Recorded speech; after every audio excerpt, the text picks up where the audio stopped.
Returning to... Oh, my bad. It's my bad. I don't know camera angles. I just sit here and talk. I'm sick of you. I get it, dude. I'm getting tired. I get it, bud. Sun's getting real low. Sun's getting real low.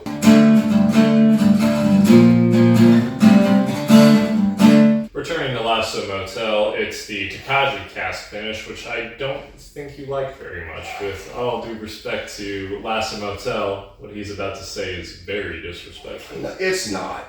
I'm not going to shit on it because it's actually really good. So if you don't know... What is Tokaji? So let's type of wood, right? Yeah, it's a type of wood. Let's go back. Lasso Motel is an NDP, non-distilling producer. Out of Dallas. We reviewed... We reviewed their 18-year Amarana, the Naranja, and the Darts. Did we do the Naranja? I believe we did the Naranja. Okay. It was one of the earlier videos. Maybe. That's awesome, though. That was so, great. Lasso Motel is... So they import their whiskey from a Kentucky distillery. We don't know which one. We can probably do the math on a handful of distilleries they can import from.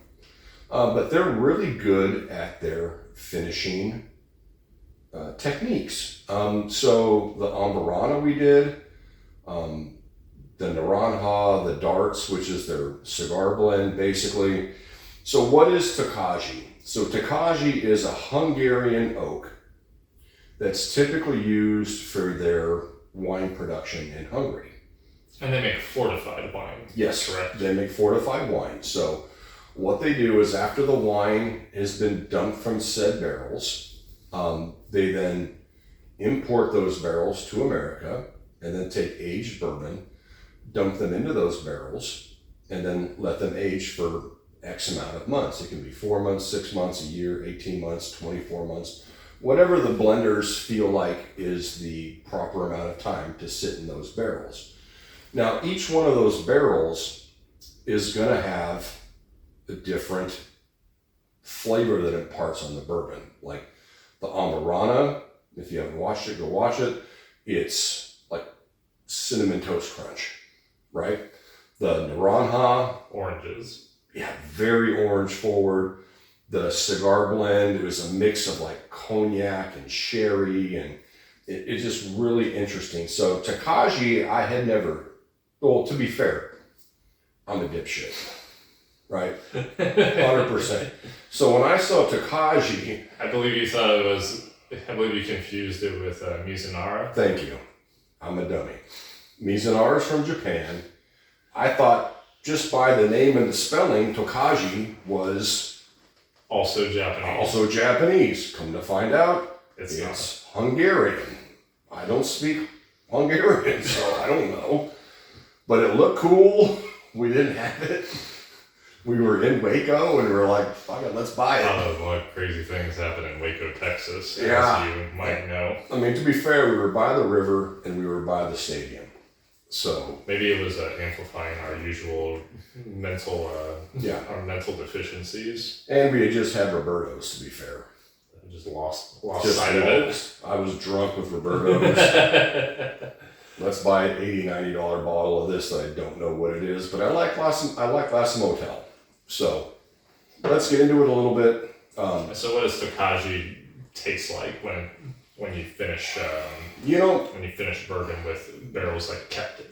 Yeah, it's interesting. I haven't gone back to this in a month and a half. 2 months? Yeah, since we had it before. So let's go into it and see.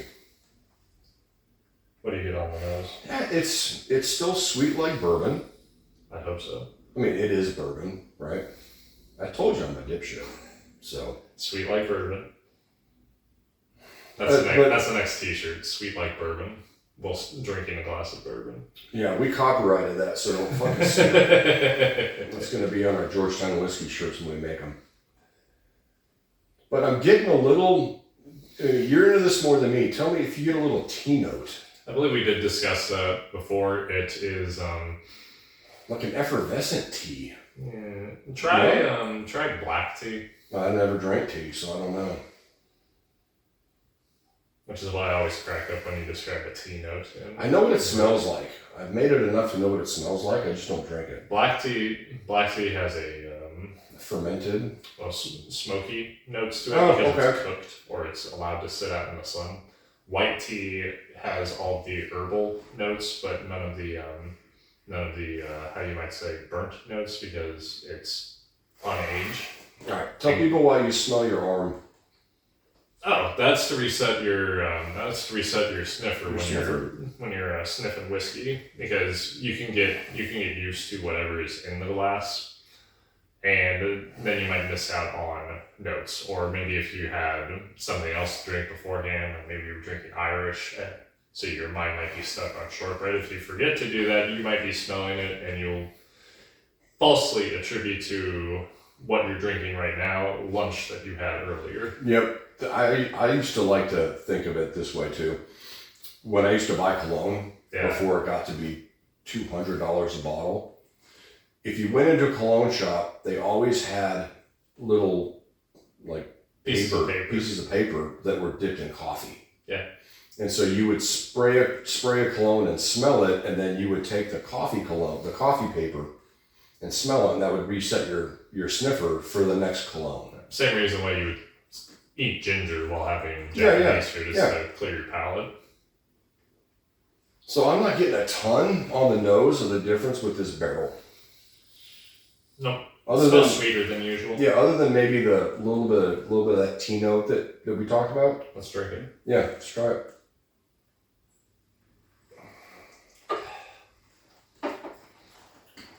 If you don't drink tea, I would describe it as a dull herbal note. Yeah, that's the thing that I wasn't the biggest fan of when we tried it. I think in the 2 months it's been sitting there, It's mellowed up. it's mellowed out. But on a fresh crack, if I recall correctly, you got a lot of I got a lot earthy herb tones, Yeah. and you weren't a fan of that. Yeah, it wasn't my favorite. And now after sitting for a few months, going back to it, I still get an effervescence, which I still can't get out of my brain, get out of my palate, but there's a little, I don't know.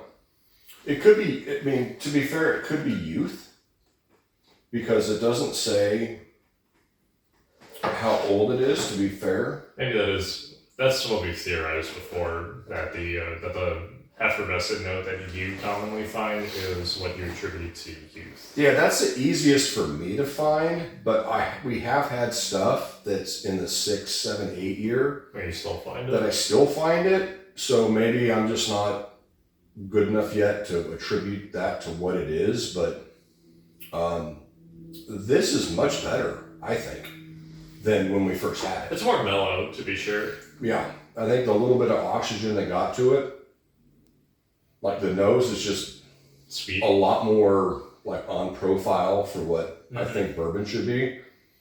And the Tokaji barrel, that's the funny thing, is that when we first opened it, it was really apparent, like those tea notes and stuff that I'm not the biggest fan of. It was really obvious, where now, after sitting for a couple of months with it being opened, you know, it's kind of tamped that down a little bit and let it sort of mingle into, just like if I had this blind, like I would just think this just was an unfinished, just good bourbon. You know what I mean? Yes, it's the Tokaji finish. This is probably Lasso Motel's intent, because I'm sure you could do it the opposite way if a particular distillery wanted to lean more on the finish as opposed to the bourbon. It seems like with this one, for whatever reason, Lasso lean on the bourbon flavors more and let the finishing agent play a secondary role. Yeah, I would agree with that. And which is funny, because in the beginning, I thought the Tokaji finish was almost, it was like two black tea or whatever you described, right? But after it's opened up, and when I mean opened up, I mean, we didn't have the lid off. No, but... Right. It just, you get a little bit of oxygen in there, cork it, put it away. That oxygen does something. And it does something. That process is colloquially referred to as opening up. Yeah, that's it's the same reason why you let a bottle of wine breathe for a little bit before you drink it. It's to get some oxygen in the system. Yeah, just kind of get everything going and mellow out a little bit. That's why when you do like blind tastings, so there's a couple different thoughts with that. When you do blind tastings, you can pour 4 blinds out, right? And then not cap them, and then drink them. And then there's the other train of thought where you pour it, and we've got the caps that fit these glasses, and then you cap it and you seal it, and that keeps all the alcohol vapors and everything in, so that when you uncap it and you smell it, that's like as close as you're going to get to the actual what's in the bottle. Because the more oxygen that you allow into the glass, the more the whiskey can change. It changes, and if you leave it open for long enough, it spoils. It gets really dull, and it gets really gross. Yeah, you want to piss yourself off, buy a $100 bottle of whiskey, have 2 or 3 pours, and then leave the bottle open. And see what happens. Or pour yourself a glass and then get called away to do something. You come back a few hours later, and it's... Well, it's not what you thought it was going to be, right? And that's just oxygen. I'm not a science person, but evidently there's a chemical reaction. That's the reason why you cork whiskey, because otherwise this would go bad very fast.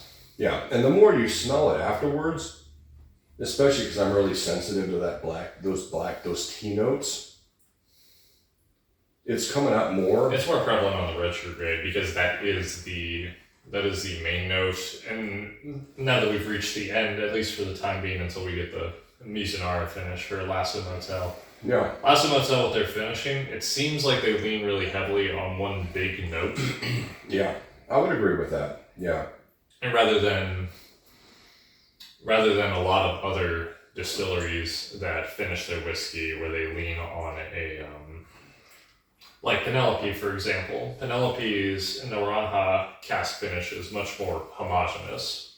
Yeah. It doesn't really taste like a Naranja cask, whereas Lasso's does. It stands out.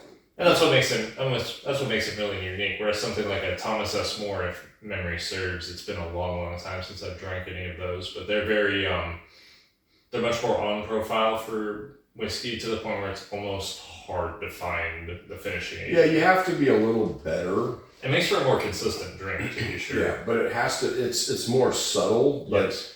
If you can pick up the subtleties, then with the 7 that we own, you can. If you sat down with them like I did one day, yes, you can point them out. You're like, oh crap! Which is funny because this, when compared to Lasso Motel's other offerings, the Tokaji certainly plays a supporting role. Yeah, it's just it's fun especially with this bright and I guess that's the word, with as bright as all the finishes are. Mm-hmm. It's fun to have one that is. This is a little more laid back, a little more subtle. Yes. Right now when we first cracked it, those tea notes just jumped out at me. But going back to it now, 2 months later, it's like the tea notes are subtle, but they're still there. So, yeah, I'm a big fan of these guys. We'll have to try Tokaji at some point so we have a better idea of what we're talking about. Yeah, it'd be interesting to try and that's one of the things that like whiskey drinkers do. I don't even know where to get it. Yeah, I don't know. But a lot of whiskey drinkers, like if you get into port finishes, right? A lot of guys will go dive into port wine. And that's a big world. Right, and drink a bunch of different ports. And then go back into the whiskey, go back into the bourbon, and be like, oh, okay, I can understand that. Not a lot of people have the patience to do that, right? So there's a lot of port finishes that you're like, I just like port, I don't like port, like the Angel's Envy. Yes. One of my favorites is TX port, which we don't have because I want them to bump the proof up to like 110 instead of 90. Like, give me what I want, but it's still really good. But yeah, this stuff's really good. If you haven't tried it and if it's available, I would definitely start exploring the Lasso Motel stuff. And Lasso Motel is another company that would benefit from having like a 5-bottle mini sampler where you could sample all their finishes, see what they're all about. Agreed. Yeah. And that may, you know what? Now that you mention it, that may be the future. That could be. We talked about that with the last episode with the 4 Roses. Yes, we did. That could be... Maybe we've struck on something here because... A really interesting thing, especially to get new people into your brand. And they did it at the store I worked at, and they never did it with bourbon, but they did it with certain scotches. Mm-hmm, like The Bunnahabhain stuff. yeah, Bunnahabhain or Glenmore High. Glenmorangie? Glenmorangie, Yeah, remember, I bought you one. You bought me one for Heaven Hill. Yes. It's not out anymore. I drank it all, but it was a good sampler. But didn't your uncle buy you one from... Yes, and it was Irish. Irish, yeah. Where it had different, from the same distillery, but they're different offerings, just... That might be... And my favorite, which you bought me, was for Bardstown. Oh yeah, it had the It had the new make. It had the regular offering that had a disco and the other line. A fusion. Yeah, a fusion. Yeah. I think now if they would have done that in just little bigger bottles and charged a little bit more, like that would be. Now that it's funny. Now that you brought that up, just brought back a whole bunch of memories. I sold a shit ton of those at Christmas. Because people would come in, it's like, oh, he likes Irish or whatever, or he likes Scotch or whatever. And it's like, well, I didn't make any money on it. I don't give a crap, right? But yeah, they would be able to try, and not just like, the airplane bottles. Mm-hmm. They were a little bigger. Like, I think it's... like 3 ounces, 4 ounces, something like that. Maybe. It's a couple pours. At least the Heaven Hill one was a big vial. That was like 2 pours. Yeah, Lasso Motel might do well with that. I think a lot of distilleries would do well with that. Yeah, just to open up. Dude, we might have to copyright that. It's also copyrighted. Yeah, we copyrighted that, even though we haven't yet. But let me put it to you this way: try building anything taller than 3 stories in Taijing province, and then see if Mr. Wang's name comes up in your databases. Mr. Wang. Point being, Tokaji. Interesting. Like to actually try the wine. Lasso Motel. Big fan. We'll have to actually try the Mizunara cast next. Yeah, and if you like the black tea notes, this is the one for you.